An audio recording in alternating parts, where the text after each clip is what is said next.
So we went through Susan's house, and we needed to count how many rooms she has to know how big of a house is she dealing with. And then we counted how many piles we could see, and then we counted how many shelves, because we need her to be shelf rich, not shelf poor, so that she can be able to organize. And if we have shelves to work with, it just makes it go fantastic. Yes. So rooms, it looks like she has 15, 16, 17. 17. Do you think that's about right? And we could count the garage, so let's count 18. And then your house, but she didn't really have to clean your house. You kind of, you're separate. So, so 18 rooms. So this is a really big house. I mean, that's a lot of rooms. Okay, and then piles. Looks. Your place has 1, 2, 3 rooms over there. All right. 50, 55. So 57 piles.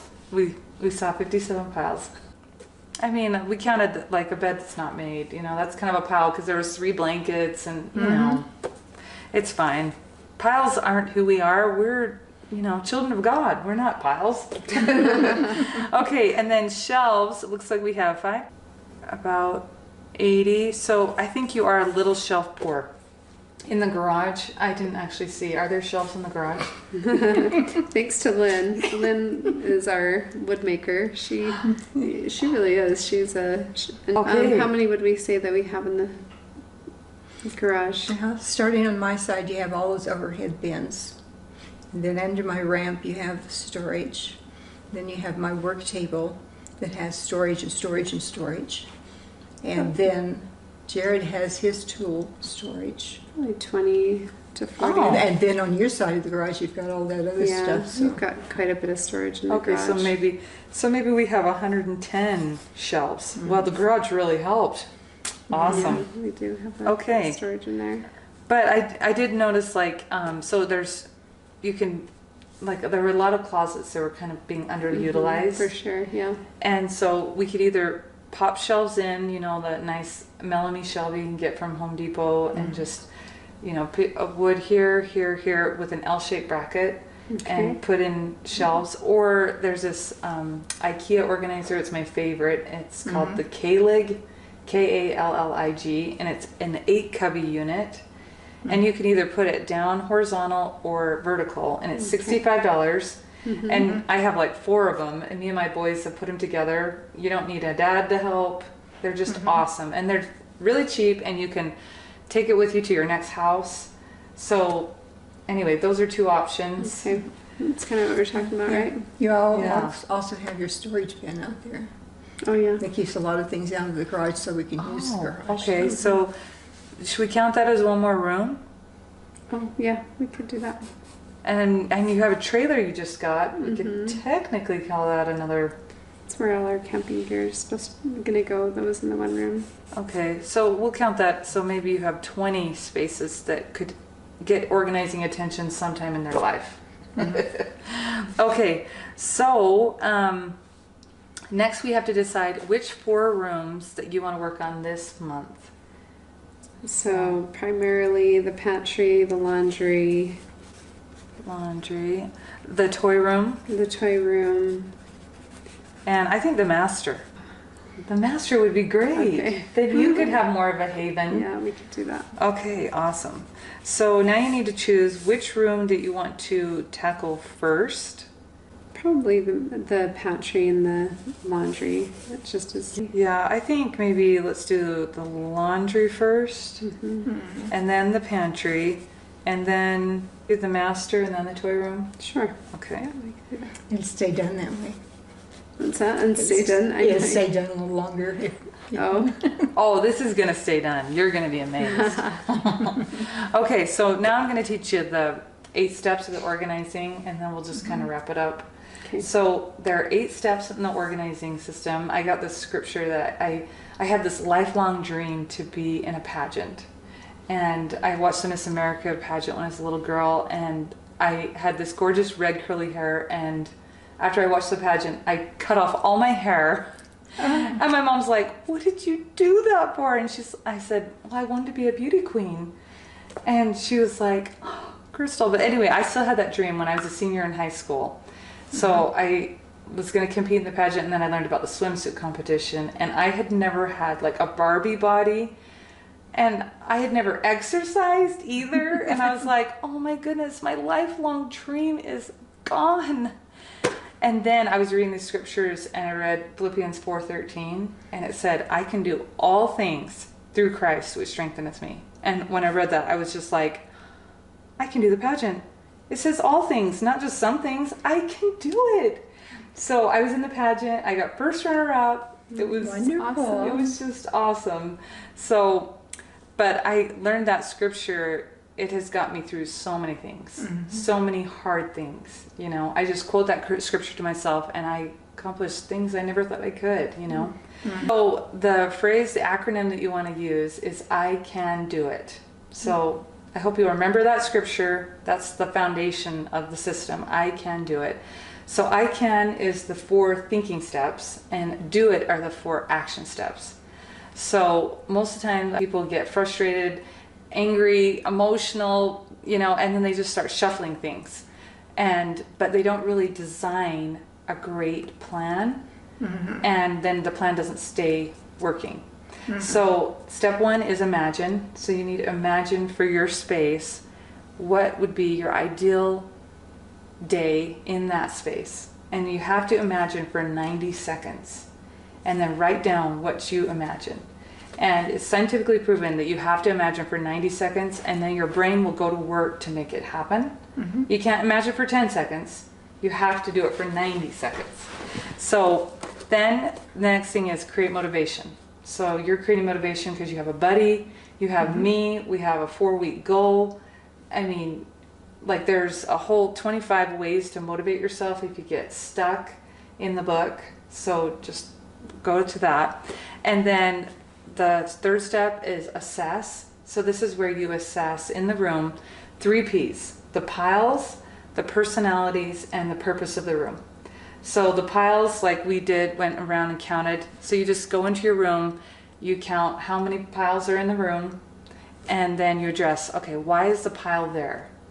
And you kind of, with your buddy, you kind of figure out, okay, is it that there's no habits? Is there's no shelves? Is it there's no containers that are labeled? You know, you just figure out why is that pile there? And then you'll create a system to make it so that pile doesn't have to be there anymore. Okay, and then, so piles, personalities, so you figure out what is your family team, what's their personality style. And if they're anything like my 5 boys, your 5 boys, if they're like, we just want the shortest path to fun, and you know, kind of just normal kids, they just want to have fun. And so you just want to make the system as simple and easy as you can. And I have lots of ways that we can do that. And then the piles, personality, and then the purpose of the room. And that's where you go back to that 90-second imagining, where you're imagining, okay, what is it that I want to have take place in this room? What fun experiences and memories? And you're already doing that, like in your laundry room where your family is folding laundry and visiting and having a joyful moment. I mean, you're doing what is already the fruit of that you're trying to create. So you're already on the way. You're doing awesome. So, so then at that assessing step is one of the most important steps, you know. And then the next one is note down regions. So that's where you'll make a little square map of your room, and then you'll write down the numbers and the regions. So regions are where you put like items with like items. So my parents always made whole wheat pancakes like 4 days a week. So they had all the ingredients, instead of in 4 different corners of the room, they had it in one shelf, except for the eggs. They had the powdered milk, the whole wheat, the salt, the baking soda. So they just brought everything down, mixed it together, put everything back up. And so that was their pancake region. So we're going to figure out what are your regions for your laundry. And then we're going to say, okay, this is the dirty clothes region. This is the clean clothes region. This is the laundry tool region. So, and then we'll just write little numbers, and then we'll move it around on paper before we move it around in real life. So those are the 4 thinking steps. Then the 4 action steps are do it. So it's determine containers. So there's rules to follow with determining containers. There's 4 rules: squares over circles, because it uses up every edge of the space. No lids. That can be fuzzed a little, like in a garage type situation. But everywhere else, you need to have no lids so the kids can put things away in one action. Because say they have to open a cupboard, lift an item off, open the lid, pop it in, put the thing back on top, and shut the cupboard. That's like 5 to 7 steps. They won't do it. So you want to make it just one simple action, like no lid, there's the container, they throw it in, done. You know, it'll be like they'll be playing basketball all day, just throw it in, throw it in, throw it in, you know. And then you want your containers to come to the front edge of the shelf.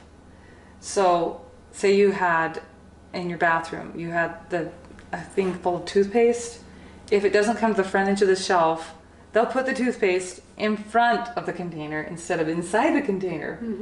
So you want it to come to the front edge of the shelf, and then the last thing is it needs to fill the area side to side, just for the same reason. You want to keep them so that the only choice is to pop it in the container.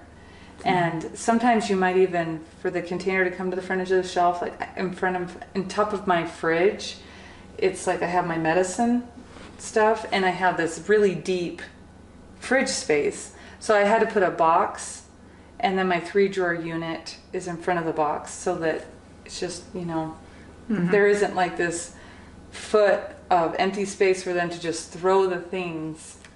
They actually have to open the drawer and pop it in, you know, and shut the drawer. So, yeah, doesn't that make sense? It's so simple.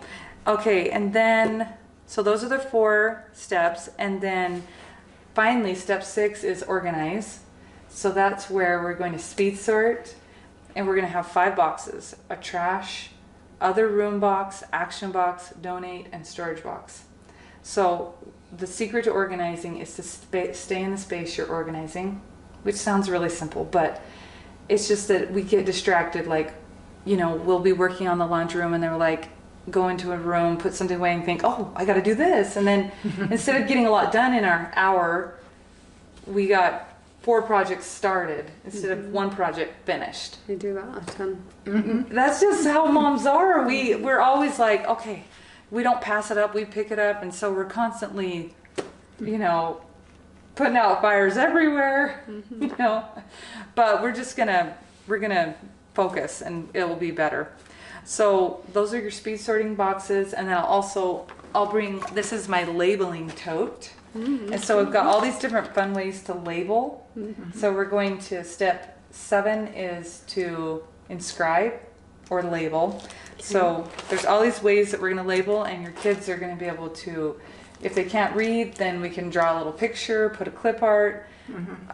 We could put a picture of them with a shirt, you know, or we can just write labels, you know. And then the last step is train to maintain. So after you organize the laundry room, you're going to tell the family, okay guys, we organize the laundry room. This is the new system, and we are going to respect the system, and we are going to keep this system going.